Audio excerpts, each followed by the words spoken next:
Hi again. So stretching canvases. What you'll need for this is you'll need your canvas, your stretcher bars, a staple gun or tin tacks. I'm using a staple gun and a canvas pair of stretching pliers. Now, this is a canvas that's been stretched before. As I say, I take my canvases off the stretcher bars all the time, so it's cut to the right size. But if you're doing it from square one with a blank canvas, you would make it a couple of inches longer than the actual perimeter of the canvas stretcher bars, so you can have plenty of space to wrap it around.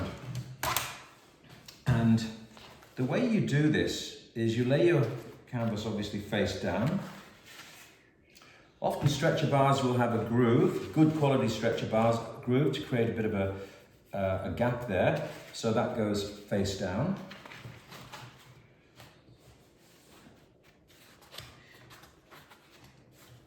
Now, when you're stretching a canvas, there's a system, and to get a really even stretch, you have to do it this way. You have to staple the center of this side, and then you go from there to the center of the other side, and then you repeat that at each end. So you end up with a cross, and this will guarantee a really even spread of tension. So we'll just start here. So I'll just do it by hand initially. One there. I don't need the pliers just yet. And one there. Then we go to the end. One there. And one there. Once you've got them, you have a look, and you'll see from the canvas, it's quite even. Now this has got paint on it, so it's not as obvious, but with a blank canvas, you'll notice there's a slight ridge in a cross shape, which is perfect, and that's what you're looking for. So then the next step is, we will use the pliers now, we then staple on either side of the center on one side. So we progressively come out.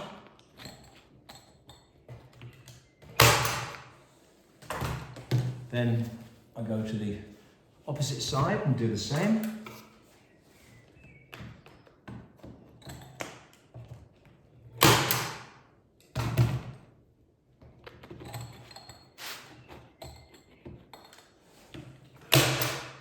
And then I do both ends. So it's very systematic.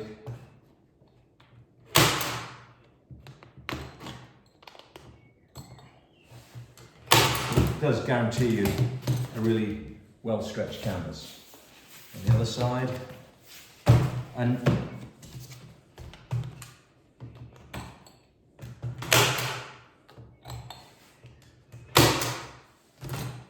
then we go back to the original sides,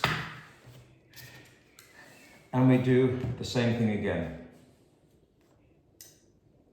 All the way along.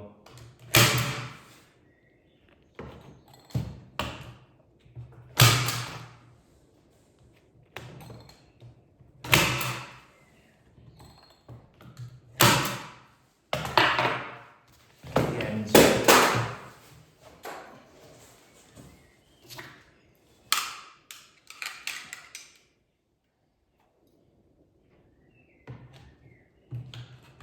It doesn't take very long, but the amount of space it will save you and the money it will save you in frames and so on, it's well worth it. So it's both ends, both sides. Then, of course, I just carry on until we get to the corners on each side, progressively getting closer and closer.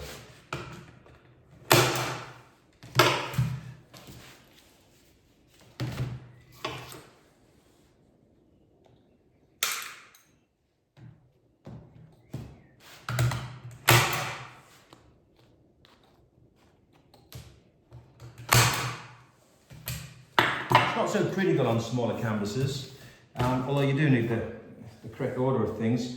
But on very large canvases, it's really important just to follow this, because obviously there's a lot more material and there can be a lot more kind of creasing and so on going on. Here.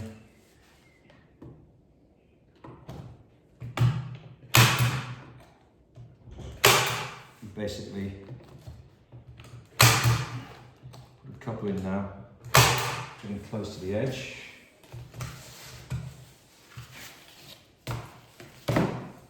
And when we get to the corners, we simply fold them over like a hospital bed.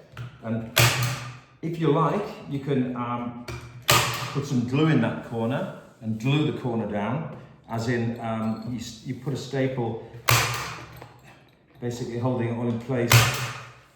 And a bit of glue can just, you know, stick down the sort of loose bits. So before I go any further, it's basically, you've got the idea now. So when you get to the corner, you fold them in like this and fold them over so they're nice and neat.